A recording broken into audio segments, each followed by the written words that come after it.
Gold, trusted gold buyers. మీరు తాకట్టు పెట్టిన బంగారాన్ని విడిపించి ఈ రోజు ఉన్న మార్కెట్ ధరకు కొనబడను. నమస్తే, వెల్కమ్ టు ఐ డ్రీమ్. నేను రేచల్. కిడ్నీలో క్యాన్సర్, ఈ మాట వినగానే భయమేస్తుంది కదా. క్యాన్సర్ ఎక్కడైనా రావచ్చు, అది కిడ్నీకి వస్తే మరి ఎలాంటి ప్రమాదం పొంచి ఉంది? కిడ్నీ క్యాన్సర్ వచ్చిన వాళ్ళకి బ్రెయిన్లో ఏమన్నా చేంజెస్ జరిగే ఛాన్సెస్ ఉన్నాయా? బ్రెయిన్ డెడ్ అయ్యే అవకాశం ఉందా? కిడ్నీ క్యాన్సర్ వచ్చిన వాళ్ళకి బ్రెయిన్కి ఏంటి సంబంధం అనే కదా మీ డౌట్. ఎస్, కిడ్నీ క్యాన్సర్ వచ్చిన వాళ్ళకి బ్రెయిన్ డెడ్ అయ్యే అవకాశం ఎక్కువగా ఉందని అధ్యయనాలు చెప్తున్నాయి. ఇది ఎంతవరకు వాస్తవము, అసలు ఎందుకు వస్తుంది, ఎవరికి వస్తుంది, ఈ డౌట్స్ అన్ని క్లారిఫై చేసుకుందాం. మనతో పాటు ఉన్నారు నెఫ్రాలజిస్ట్ డాక్టర్ శ్రీరామచంద్ర గారు, మనతో పాటు ఉన్నారు. కాంటినెంటల్ హాస్పిటల్ నుంచి వచ్చారు, వారితో మాట్లాడదాం. నమస్తే అండి. శ్రీరామచంద్ర గారు, చాలామంది ఇప్పుడు కిడ్నీలో క్యాన్సర్ వస్తుంది అని విన్నాం, కానీ కిడ్నీ లోపల వస్తుందా, కిడ్నీకే వస్తుందా అనేది ఒక క్లారిటీ చెప్పారా? వస్తే ఎవరికి వస్తుంది? కిడ్నీలో క్యాన్సర్లు కూడా ఉంటాయండి. రీనల్ సెల్ కార్సినోమా అని, క్లియర్ సెల్ కార్సినోమా అని రకరకాల పేర్లతో అంటే క్యాన్సర్ వస్తుంది. కిడ్నీలో మామూలుగా కిడ్నీ తర్వాత బయటకు వచ్చే గొట్టం, యూరిటరు, బ్లాడరు, ఇవన్నీ అంటే కిడ్నీ అని డైరెక్ట్గా కాకపోయినా మూత్రపిండానికి సంబంధించిన ఆర్గన్ సిస్టమ్ కదా అది, అంటే యూరినరీ సిస్టమ్ అంటారు. అందులో ఒక్కొక్క చోట ఒక్కొక్క రకమైన క్యాన్సర్లు ఉన్నాయి. అంటే ఆ టిష్యూని బట్టి రకరకాల క్యాన్సర్లు వస్తాయి. ఇప్పుడు బ్లాడరు, యూరిటర్లో ఉండే ట్రాన్సిషనల్ సెల్ అంటారు, దానికి వచ్చే క్యాన్సర్లు యూజువల్గా స్మోకింగ్ ఎక్కువ చేసే వాళ్ళకి వస్తుంది. స్మోక్ ఎక్కువ చేసే వాళ్ళకి అంటే కొన్నాళ్ళు అయిన తర్వాత లంగ్ క్యాన్సర్లు ఇవే కాకుండా బ్లాడర్ క్యాన్సర్ కూడా వచ్చే అవకాశం ఎక్కువ. బ్లాడర్ క్యాన్సరు, యూరిటర్ క్యాన్సరు అది వచ్చిందనుకోండి, ఒకవేళ యూరిటర్ క్యాన్సర్ వచ్చిందనుకోండి, ఆ వైపు ఉన్న యూరిటర్ తీసేయాలంటే ఇంకా అక్కడ కిడ్నీ ఉంచలేము అది, ఎందుకంటే ఆ కిడ్నీలోంచి వచ్చే యూరిన్ ఎక్కడికి పంపిస్తాం అది ఇబ్బంది అవుతుంది. సో ఆ కిడ్నీ యూరిటర్తో సహా మొత్తం అంతా తీసేయాల్సిన పరిస్థితి వస్తుంది క్యాన్సర్ వచ్చింది కాబట్టి సర్జరీ చేసేటప్పుడు. అలా కాకుండా కిడ్నీ తాలూకా కార్టెక్స్ అవన్నీ ఉంటాయి కదండి, మామూలుగా రీనల్ ప్యారెంకైమ్ ఉంటుంది, అందులో కూడా క్యాన్సర్ రావచ్చు. మామూలుగా రీనల్ సెల్ కార్సినోమా అని జన్యుపరమైన కొన్ని రకాల ఇబ్బందులు ఉన్న వాళ్ళకి క్యాన్సర్, కిడ్నీలో క్యాన్సర్ వచ్చే అవకాశం ఎక్కువగా ఉంటుంది. ఏదో కొన్ని వాన్ హిప్పెల్-లిండౌ సిండ్రోమ్ అని, మరొకటని రకరకాల పేర్లు ఉన్న కొన్ని జెనెటిక్ కండిషన్స్లో ఈ క్యాన్సర్ వచ్చే అవకాశం ఎక్కువ. అందుకే వంశపారంపర్యంగా ఎవరికైనా కిడ్నీ క్యాన్సర్ వచ్చిందంటే ముందు మనం ఇలాంటివి ఏమైనా ఉన్నాయా, దాని నుంచి వీళ్ళకి వచ్చే అవకాశం ఉందా అన్నది కూడా చూస్తాం ఒకవేళ అలాంటిది ఉంటే. ప్రత్యేకంగా ఇప్పుడు ఇందాక మనం ట్రాన్స్ప్లాంట్ గురించి మాట్లాడుకున్నాం కదా, అలాంటప్పుడు ఇలాంటివి అనుమానాలు ఉంటే దాన్ని కొంచెం క్లియర్ చేసుకుని మన భవిష్యత్తులో మనకి ఇబ్బంది లేకుండా, అంటే డొనేట్ చేసే వాళ్ళకి సంబంధించి డోనర్ తాలూకా తల్లిదండ్రులకి ఎవరికైనా ఇబ్బంది ఉంటే వీళ్ళకి ఒక కిడ్నీ తీసేసాక రెండో దానికి క్యాన్సర్ వస్తే ఇబ్బంది కదా అది. సో అందుకని కొంచెం అలాంటివన్నీ జాగ్రత్తగా చూసుకుంటాం మనం. సో క్యాన్సర్ అయితే కిడ్నీ తాలూకా మెయిన్ కిడ్నీ ఆ ప్యారెంకైమాలో రావచ్చు, గొట్టంలో యూరిటర్లో రావచ్చు, బ్లాడర్లో రావచ్చు. అంటే క్యాన్సర్ అనేది ఎక్కడైనా రావచ్చు. ఇప్పుడు మీరు అన్నట్టు కిడ్నీలో క్యాన్సర్ వస్తే బ్లాడర్, గొట్టం రకరకాల చెప్తున్నారు కదా, ఎక్కడొచ్చినా కూడా బ్రెయిన్ డ్యామేజ్ అయ్యే ఛాన్సెస్ ఉంది అని విన్నాము, వాస్తవమేనా? అంటే మామూలుగా క్యాన్సర్ ఏదైనా కానీ మెటాస్టసైజ్ అవుతుందండి. అంటే ఇప్పుడు క్యాన్సర్ అనేది అక్కడే కూర్చోదు కదా, దాని లక్షణమే ఒక చోటు నుంచి ఇంకో చోటికి పాకడం. ఇప్పుడు కొంచెం అడ్వాన్స్డ్ స్టేజెస్ వచ్చేసాక క్యాన్సర్, ఇప్పుడు రీనల్ క్యాన్సర్లో విని బ్రెయిన్కి పాకాయి అనుకోండి, బ్రెయిన్కి పాకితే అప్పుడు కన్ఫ్యూజ్ అయ్యే అవకాశం ఉంది. అంటే తలనొప్పి వస్తుంది, వాంతులు అవుతాయి, అలా కొంచెం ప్రెషర్ పెరిగి కొద్దీ. సో తర్వాత అక్కడ రేడియోథెరపీ ఇవ్వాల్సి వస్తుంది, కీమోథెరపీ చేయాల్సిన పరిస్థితులు, ఇలా అంటే పరిస్థితి. సో అది బ్రెయిన్కి పాకే అవకాశం అనేది ఇంచుమించుగా చాలా క్యాన్సర్లకు ఉంటుంది. కొన్ని క్యాన్సర్లకి ఎక్కువ అవకాశం ఉంటుంది, కొన్నిటికి తక్కువ ఉంటుంది. కానీ అంటే సో కిడ్నీ క్యాన్సర్ కూడా ఒక్కొక్కసారి స్ప్రెడ్ అయితే ఊపిరితిత్తుల్లోకి ఎక్కువ వెళ్తుంది. కిడ్నీ క్యాన్సర్ మామూలుగా బ్రెయిన్లోకి కూడా వెళ్ళొచ్చు, అలా వెళ్ళకూడదని రూల్ లేదు. అలా వెళ్తే ఇబ్బంది రావచ్చు. ఇలా క్యాన్సర్తో సంబంధం లేకుండా మామూలుగా కిడ్నీ డిసీజ్ అనుకున్నాం కదా, క్రానిక్ కిడ్నీ డిసీజ్ CKD అంటుంటాం మామూలుగా. అది బాగా 5వ స్థాయికి వచ్చేసి ఆ తర్వాత ఇంకా డయాలసిస్కి వచ్చేస్తున్న టైంలో శరీరంలో విష పదార్థాలు ఎక్కువైపోయి, టాక్సిన్స్ అంటాం కదా, యూరిమిక్ టాక్సిన్స్ అంటాం, అవన్నీ ఎక్కువైపోయినప్పుడు బ్రెయిన్ పనితనం తగ్గిపోతుంది. ఎన్సెఫలోపతి అంటారు. అంటే వాళ్ళు మనం బయటకు చూస్తే కన్ఫ్యూజ్ అయిపోయినట్టు, ఏదో అంటే ఆల్కహాల్ తాగి ఉన్న వాళ్ళలాగా కొంచెం అనిపిస్తారు. ఆల్కహాల్ వాసన అది ఏమి ఉండదు, కానీ ప్రవర్తనలో కొంచెం ఏదో చెరుపు మరుపు కింద ఉన్నట్టు, కన్ఫ్యూజ్ అవుతున్నట్టు, ఏదేదో మాట్లాడుతుంటారు, ఏమిటో అర్థం అవ్వదు, తిక్కగా ప్రవర్తిస్తారు. ఏదో అలా అది ఏదో సంథింగ్ వీళ్ళకి తేడా అనేది. అంటే యురేమియా అంటారు, యురేమిక్ ఎన్సెఫలోపతి అంటారు. బ్రెయిన్ తాలూకా ఫంక్షన్ మెల్లిమెల్లిగా తగ్గిపోయి అది మనం గమని గుర్తించి డాక్టర్ దగ్గరికి చూపించకపోతే లేదా డయాలసిస్ చేసుకోకపోతే కోమా దాకా వెళ్ళిపోతుంది.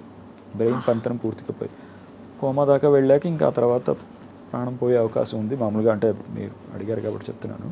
సో మనం ఈ లోపలనే దాన్ని గుర్తించి ఏదో కొంచెం కన్ఫ్యూజ్డ్గా ఉన్నారన్న విషయం గమనించి అది ఈ టాక్సిన్స్ కిడ్నీ పనిచేయకపోవడం వల్ల శరీరంలో ఎక్కువైపోయిన టాక్సిన్స్ వల్ల వస్తుందన్న విషయం గమనించాక డయాలసిస్ చేసి అవన్నీ తీసేసామనుకోండి మళ్ళీ బ్రెయిన్ మామూలు అవుతుంది. సో కిడ్నీకి బ్రెయిన్కి మధ్యలో ఉన్న సంబంధాలు యూజువల్గా ఈ రెండు చెబుతాము. ఇంకా ఆలోచించాలంటే పాలిసిస్టిక్ కిడ్నీ డిసీజ్ అని ఒకటి ఉందండి, ఏడీపీకేడి అంటారు. అది చాలామందికి ఉంటుంది మామూలుగా జనాలు, అది ఉన్న వాళ్ళకి చాలా తెలుస్తుంది. అది కూడా వంశపారంపర్యమైన వ్యాధి. తల్లిదండ్రులు ఎవరికైనా ఒకరికి ఉంటే పిల్లలకు వచ్చే అవకాశం ఉంది. అది ఆ వ్యాధి ఉన్న వాళ్ళలో కొంతమందికి, మళ్ళీ అందులో అందరికీ కాదు, కొంతమందికి బ్రెయిన్లో ఎన్యూరిజమ్స్ అంటారు. అంటే రక్తనాళం ఇలా ఉబ్బినట్టు ఒక చోట ఇలా ఉబ్బి దాని రక్తనాళం తాలూకా గోడలు పలచబడిపోయి ఎప్పుడైనా చిట్లిపోయే అవకాశం ఎక్కువ ఉండే పరిస్థితి ఉంటుంది వాళ్ళకి. ఎన్యూరిజం అంటారు మామూలుగా ఇంగ్లీష్లో.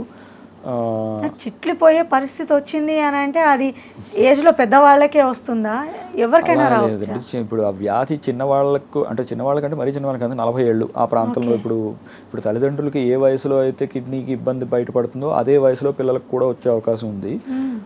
బాగా చిన్నప్పుడు మరి టీనేజ్ ఆ టైంలో స్కాన్ చేసినా మనకేం కనిపించదు, కిడ్నీలు మామూలుగానే ఉంటాయి, ఆ వ్యాధి ఉందో లేదో కూడా తెలియదు. వయసు వచ్చే కొద్దీ మెల్లిగా ఈ సిస్టులు ఫామ్ అవుతాయి కిడ్నీలో, వ్యాధి ఉందన్న విషయం తర్వాత బయటపడుతుంది. అలాగే మెదడులో కూడా ఈ రక్తనాళం కొన్ని ఎన్యూరిజమ్స్ ఫామ్ అయ్యే అవకాశం ఉంది, బెరియన్యూరిజమ్స్ అంటారు. అలా ఉందనుకోండి, అది మనం గుర్తించకుండా, అంటే దాని గురించి మనం అవగాహన లేకో గుర్తించుకో లేకపోతే వాళ్ళు టెస్ట్ చేయించుకోకో ఏదో అయితే ఎప్పుడైనా అది చిట్లిపోయే అవకాశం ఉంది. బ్రెయిన్ హెమరేజ్ అంటారు. అప్పుడు పక్షవాతం లాగా బ్రెయిన్ హెమరేజ్ రావచ్చు, బాగా పెద్ద ఇబ్బంది అయితే ప్రాణం కూడా పోవచ్చు. సో అందుకని మనం ఈ పాలిసిస్టిక్ కిడ్నీ డిసీజ్ ఉన్న వాళ్ళకి బ్రెయిన్లో రక్తనాళాలు అన్నీ బాగానే ఉన్నాయా లేదా అని విడిగా మనం స్కాన్ చేయించి చూస్తాం. అన్నీ బాగానే ఉన్నాయనుకోండి, సంతోషం, ఏం లేదండి మీకు, కంగారు లేదంటాం.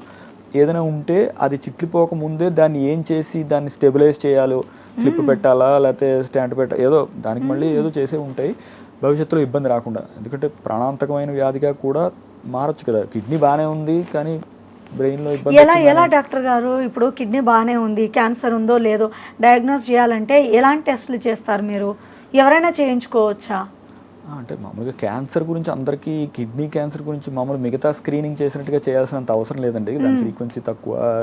యూరిన్లో రక్తం వచ్చిందనుకోండి ప్రథమంగా, చాలామంది కొంతమంది అలా వచ్చిన దాంట్లో కూడా నిర్లక్ష్యం చేసిన వాళ్ళని చూశాను నేను. అలాంటివి చేయకూడదు. అంటే మీ మాధ్యమం ద్వారా చెప్పదలుచుకుంది ఏంటంటే, యూరిన్లో ఎప్పుడైనా రక్తం వచ్చిందంటే ఇంకా నిర్లక్ష్యం చేయకుండా వెంటనే చూపించుకోవడం. పర్టికులర్గా ఎందుకు వస్తుంది డాక్టర్ గారు యూరిన్లో బ్లడ్? సింపుల్ కారణాలు అయితే ఇన్ఫెక్షన్తో వస్తాయండి. ఇప్పుడు మనం అనుకుంటున్నట్టు క్యాన్సర్లో అవి ఉంటే వస్తాయి. యూరిటర్లో కానీ బ్లాడర్లో కానీ క్యాన్సర్ ఉన్న వాళ్ళకి నొప్పి గిప్పి ఏమి ఉండదు, మామూలుగా రక్తం కనిపించవచ్చు యూరిన్లో. సో అలా ఉన్న వాళ్ళకి అది వెంటనే నిర్లక్ష్యం చేయకుండా చూపించుకోవాల్సిన అవసరం ఉంది. మెయిన్ అయితే అది. రైట్, సమ్మర్లో వాటర్ ఎక్కువ తాగకపోతే యూరిన్ పచ్చగా వస్తుందని విన్నాము. అది తర్వాత అది ఏమన్నా రెడ్గా వస్తుందేమో అన్న అపోహ లేకపోలేదు, కానీ యూరిన్లో బ్లడ్ వచ్చిందంటే అది డేంజరస్ సిమ్టమే. అవునండి, యూరిన్లో బ్లడ్ వస్తే దాన్ని నిర్లక్ష్యం చేయకుండా చూపించుకోవాల్సిన అవసరం ఉంది, మగ ఆడ అని తేడా లేకుండా. వచ్చి అది ఎందుకు అన్నది మనం నేను చూసిన తర్వాత, ఒకవేళ ఇన్ఫెక్షన్ లాంటి చిన్న కాజ్ అనుకోండి, ఒక్కోసారి ఇన్ఫెక్షన్లో కూడా రావచ్చు, అప్పుడు అంత పర్వాలేదు, యాంటీబయాటిక్ ఇస్తాం, వారం ఎంతో 5 రోజులు నీళ్ళు ఎక్కువ తాగుతారో తగ్గిపోతుంది, ఇబ్బంది లేదు. అలా కాకుండా మళ్ళీ వస్తుందో లేకపోతే ఇన్ఫెక్షన్ కాదు ఇంకేదైనా కారణమోనో మనం స్కాన్ చేసినప్పుడు కానీ సిస్టోస్కోపీలో కానీ యూరిన్ టెస్ట్లో కానీ మనకి వేరే ఇబ్బందులు ఉండే అవకాశం ఉందన్న విషయం మనకి తెలిస్తే అప్పుడు దానికి వెంటనే ట్రీట్మెంట్ చేయించుకోవడం చాలా ముఖ్యం. డాక్టర్ గారు, ఇప్పుడు మీరు అన్నది వింటుంటే, ఇప్పుడు కిడ్నీలో ఒక్కసారి కనుక క్యాన్సర్ లక్షణాలు కనిపించాయి అనుకోండి, ట్రీట్మెంట్ తర్వాత కూడా మళ్ళీ వచ్చే ఛాన్సెస్ ఉంటాయంటారా? దీన్ని మనం పర్మనెంట్గా క్యూర్ చేయొచ్చా? నవేడేస్ టెక్నాలజీ మారింది కదా. కరెక్ట్ అండి. ఈ క్యాన్సర్ ఇప్పుడు కిడ్నీ క్యాన్సర్ డిటెక్ట్ అవ్వడం అన్నది మిగతా క్యాన్సర్ లాగే ఎంత తొందరగా దాన్ని పట్టుకున్నాం అన్న దాన్ని బట్టి భవిష్యత్తు ఆధారపడి ఉంటుంది. అంటే ఇప్పుడు కేవలం కిడ్నీలోనే ఉండగా గుర్తించాం, అది ఇంకెక్కడా పాకిపోలేదు, అంటే కిడ్నీ ఇంకెక్కడా క్యాన్సర్ లేదు అంటే పెట్ స్కాన్లు ఏవో చేసి చూస్తాం కదా మొత్తం శరీరం అంతా, ఇంకెక్కడా లేదు కేవలం కిడ్నీలోనే ఉంది అంటే క్యూర్ చేసే ఛాన్స్ చాలా ఎక్కువ. మనం దాన్ని వెంటనే దాన్ని సర్జరీ చేసి ఆ భాగం తీసేయడమో లేకపోతే మొత్తం కిడ్నీ తీయడం, అది ఎక్కడ ఉంది అప్పుడు పర్మనెంట్ క్యూర్ అయిపోయినట్టేనా? పర్మనెంట్ క్యూర్ అయ్యే అవకాశం ఎక్కువ ఉంటుంది. మనం మానిటర్ చేస్తాం, అంటే ఇప్పుడు ఉన్నది కంటికి కనిపించిందంతా తీసేసాము, ఇక పైన వస్తుందా రాదా అంటే చెప్పలేము. అదే ఏ క్యాన్సర్కైనా అదే ఇబ్బంది. బ్రెస్ట్ క్యాన్సర్ కూడా క్యూర్ చేసే ఛాన్స్ ఉందంటారు, లంప్ తీసేస్తారు లేదా బ్రెస్టే తీసేస్తారు, తర్వాత ఒక 5 ఏళ్ల వరకు రాలేదంటే ఓహో క్యూర్ అయిందేమో అంటే క్యూర్ అయిపోయినట్టుందండి, లేదా రికరెన్స్ ఉందో లేదా అని మళ్ళీ చెక్ చేస్తాం. కిడ్నీ కూడా అంతే, ఎక్కడికి పాకిపోలేదు అన్నప్పుడే మనం దాన్ని తీసేస్తే బయటికి దానికి మళ్ళీ రాడికల్ అప్రోచ్లు ఉంటాయి జాగ్రత్తగా, అలా ప్రత్యేకంగా చేసే సర్జన్లు ఉంటారు మనకి. అది చేసి తీసేసిన తర్వాత మార్జిన్స్ అవి క్లియర్గా ఉన్నాయి, ఇంకేం ఎక్కడ ఇబ్బంది లేదు అంటే అనుకున్న తర్వాత మానిటర్ చేస్తాం. మళ్ళీ ఏదో 6 నెలలకు స్కాను, సంవత్సరానికి స్కాను టైప్లో రెగ్యులర్గా చూస్తాము. ఒక 5 ఏళ్ళు అలా దాటిన తర్వాత ఏ ఇబ్బంది లేదంటే క్యూర్ అయిందన్నమాట అన్న విషయం మనకు అప్పుడు తెలుస్తుంది. రైట్. సో కిడ్నీలో క్యాన్సర్ అనేది ఎవరికి వస్తుంది, ఏజ్ గ్రూప్ వారికి వస్తుంది అనేది చెప్పారు. కానీ ఇప్పుడు ఒకసారి వచ్చింది, ఆ తర్వాత మీరు అన్నట్లుగా ట్రీట్మెంట్ అనేది కంటిన్యూస్ ఇక లైఫ్ లాంగ్ ఉండాలా, లేదంటే 5 years మీరు అన్నట్టు రాలేదనుకోండి ఇక క్యూర్ అయిందని మెడిసిన్స్ వాడడం మానేయవచ్చు అంటారా? ఇప్పుడు అది ఏ స్టేజ్లో మనం దాన్ని పట్టుకున్నాం, మనం ఇచ్చిన ట్రీట్మెంటు దాన్ని బాగా చేయగలిగామా లేదా అన్నది. అంటే ఇప్పుడు ఇందాక అన్నట్టు కేవలం కిడ్నీలోనే ఉంది ఇంకా ఎక్కడికి పాకిపోలేదు అనుకుంటే దాన్ని కిడ్నీని తీసేస్తారు బయటికి, తర్వాత స్కాన్ చేసినప్పుడు ఎక్కడా లేదనుకోండి వాళ్ళకి క్యూర్ అయిపోయే అవకాశం చాలా ఎక్కువ, క్యూర్లోనే ఉండొచ్చు. అంటే రికరెన్స్ వస్తే తప్ప క్యూర్ అయినట్టే కదా. వాళ్ళకి మెడిసిన్స్ ఏమి ఉండవు, ఇంకా వాళ్ళకి ఊరికే మానిటరింగ్ ఉంటుంది. అంటే ఒకటే కిడ్నీ ఉంది కాబట్టి ఆ రెండో కిడ్నీని జాగ్రత్తగా చూసుకోవడం అనే ఆ అంశం ఉంటుంది. అది పక్కన పెడితే క్యాన్సర్ మళ్ళీ వచ్చిందా లేదా అన్నది జాగ్రత్తగా స్కాన్. ఇప్పుడు ఒక కిడ్నీకి క్యాన్సర్ వస్తే ఇంకో కిడ్నీకి వచ్చే ఛాన్స్ లేకపోలేదు కదా. జన్యుపరంగా వచ్చే క్యాన్సర్లు ఇందాక మనం అనుకున్నట్టు అయితే అటు కూడా వచ్చే అవకాశం ఉంది.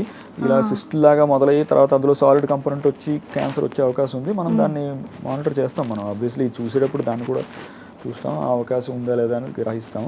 లేకపోతే అంత రిస్క్ లేదు. సో ఈ క్యాన్సర్ ఒకటి తీసేసినప్పుడు జాగ్రత్తగా మానిటర్ చేస్తాం మనం వాళ్ళని. మళ్ళీ వస్తుందా, యువతల కిడ్నీలో మీరు అన్నట్టు మళ్ళీ వస్తుందా, ఇంకా శరీరంలో వేరే భాగంలో ఎక్కడైనా మొదలైందా ఇదే క్యాన్సర్ పాకిపోయి, ఇలాంటివన్నీ మనం గమనిస్తాం, చూస్తాం, దానికి ఏమి ఇబ్బంది లేదు.